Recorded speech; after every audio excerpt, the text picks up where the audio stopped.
So at Yodobashi Camera at Akihabara, but we're not going there just yet. We are checking out just to the left of it, which is the Square Enix Cafe. So Square Enix Cafe is pretty new, it's a few years old. I know they do like different menus depending on which games are out. Would have really liked to come here when Nair had just come out. But yeah, let's give this place a check. So yeah, you get this little card with a slot on, and then you've got this board on the outside with all the available spaces and times, which is pretty efficient and cool. This is the entrance area. This is the eating area.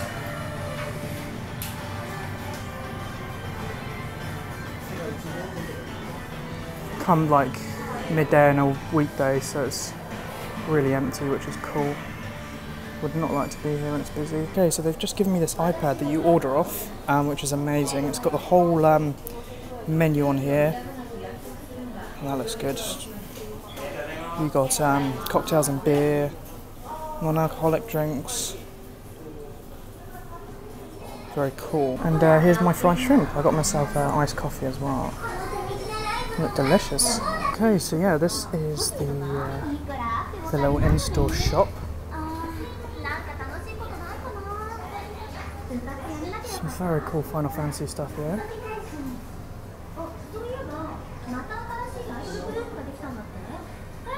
Nice little keyblade there. Got the D-Arts figures as well. Some Dragon Quest stuff. Oh, look at this. Nair cup. Need to think about getting my brother some of this because he loves Nair. Very cool.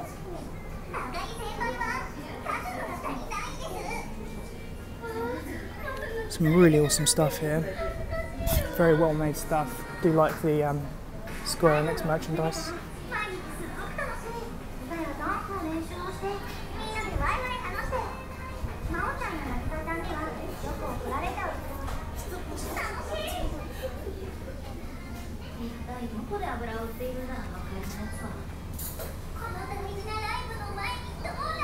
Very cool stuff, some patches and stuff.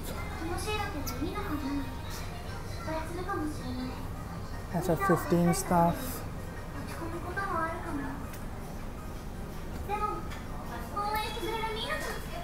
Soundtracks. Little iPad on the thing so you can listen to some of the music. So in Yodobashi Camera at the moment, it's like a huge superstore. They do a lot of stuff here. Do electronics, toys, all that good stuff. Just saw some Star Wars stuff here.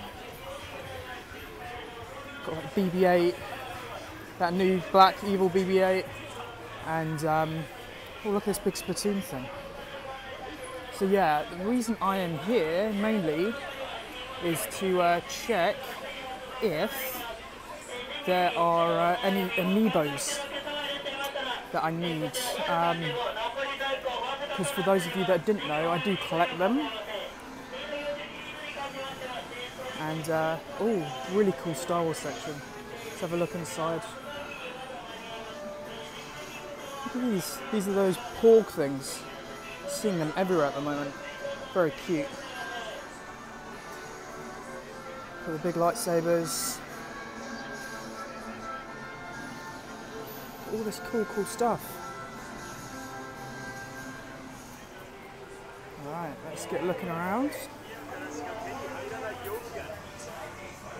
Yeah, this is the massive game section. It's huge. Yeah, this place has a lot of stories. I'm just going to look at the game section because it's what I'm interested in. You don't want to be looking at pianos and stuff. Oh, some Final Fantasy stuff. Very cool.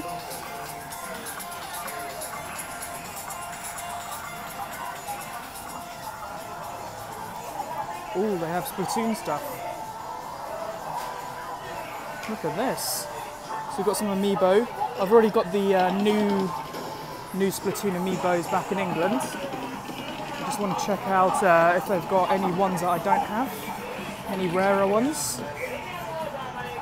Oh, here they are. Okay, so let's see. You might see some rare ones for your country.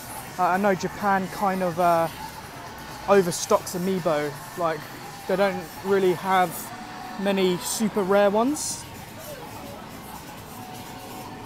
You can sort of find them online or in stores like this.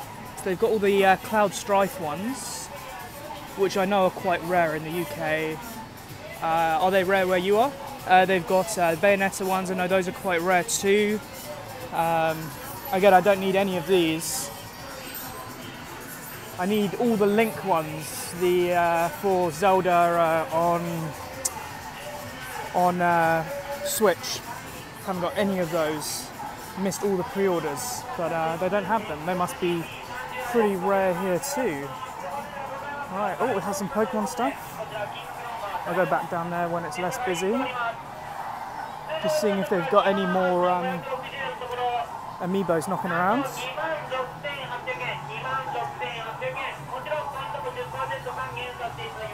Some books. Think about picking up that Splatoon book. I know I've got the original one for Splatoon 1. Minecraft stuff. I have no idea if it's big in Japan. I have no idea why it's still big in the UK, but never mind. Alright, so no Amiibo stuff down here. Yeah, this is all just pretty normal Pokemon stuff. The stuff at the Pokemon Center is a lot better. Alright.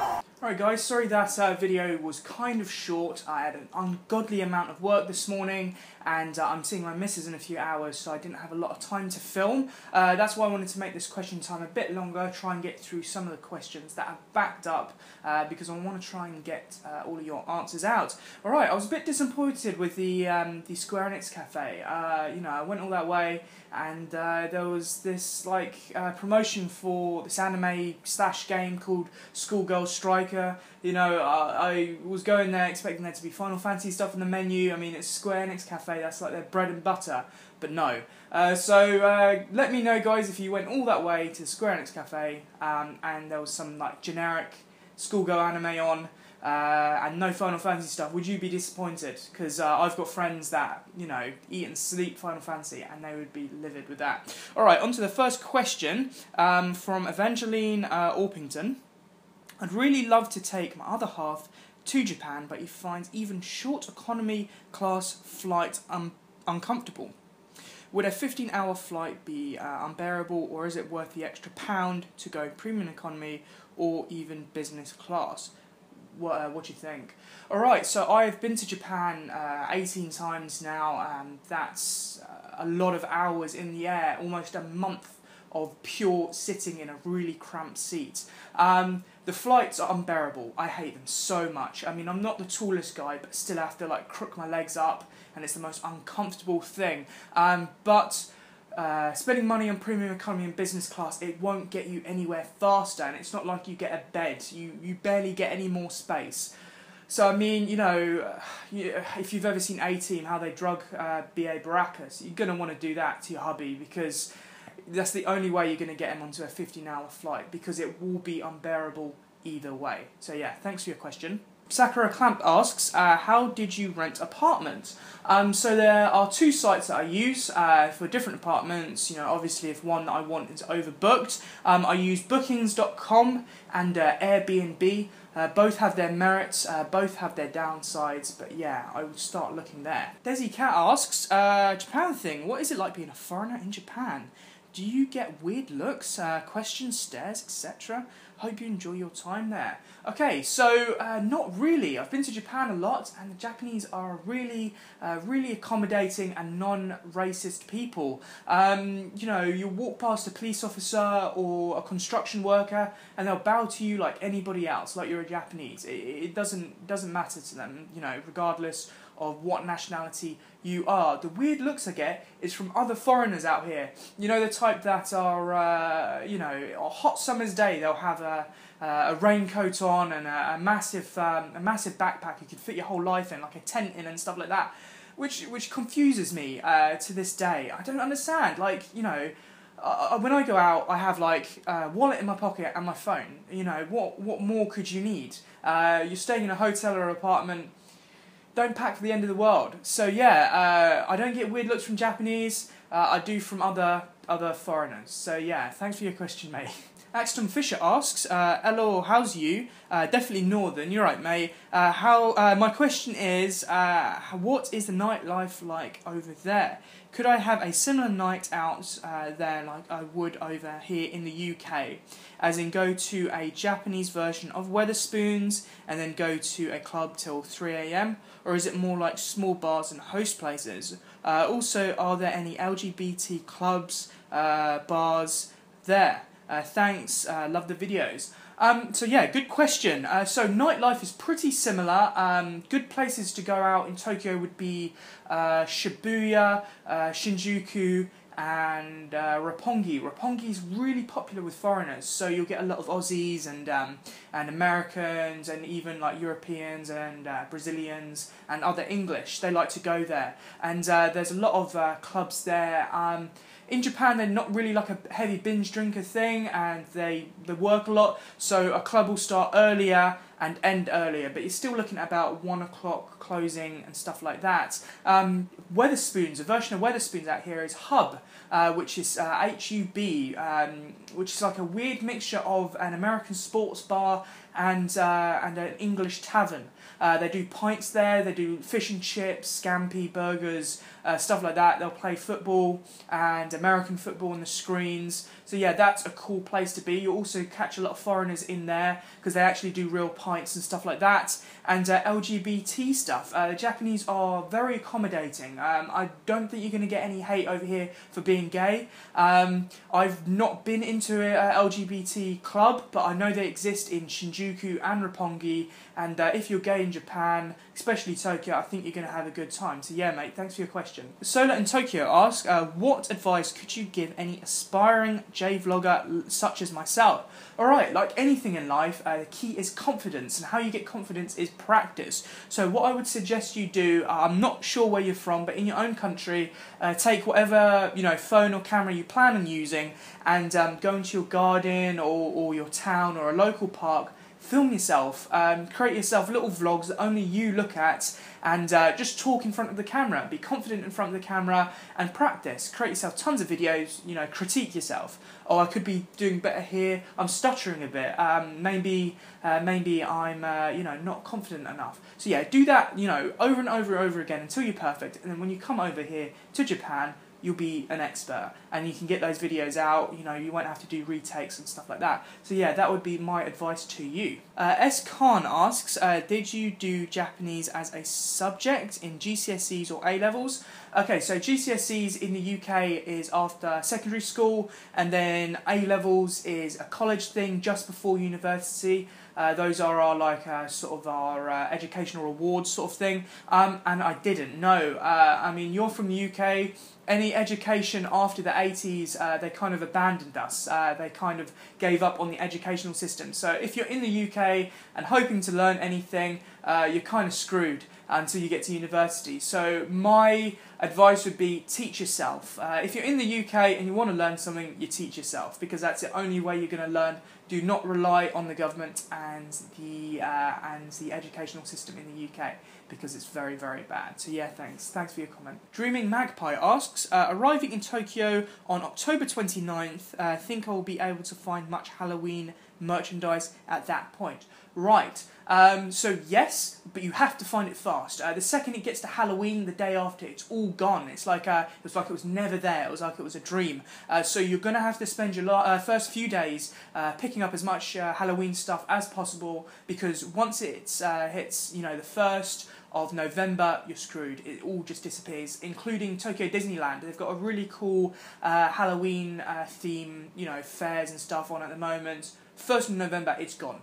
So yeah, just, get as much as you can, as quick as possible, because it will just disappear. Ben Dodonka asks, what are your thoughts on the Blackrock Shooter anime? Also, have fun in Japan.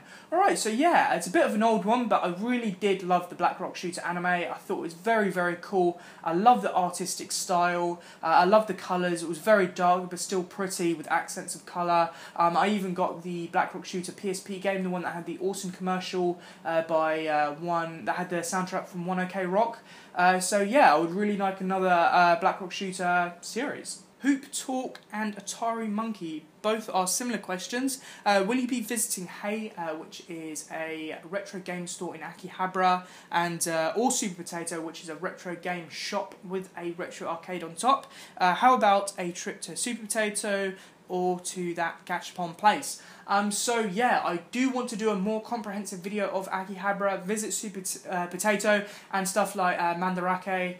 So yeah, expect that very soon, maybe tomorrow, maybe the next day. So yeah, definitely want to give those places a check out. Alright guys, thanks for your questions. Keep them coming in. If I haven't got to your question, spam newer videos with your questions, even if it's the same question. I do appreciate it. It does make my job a little easier.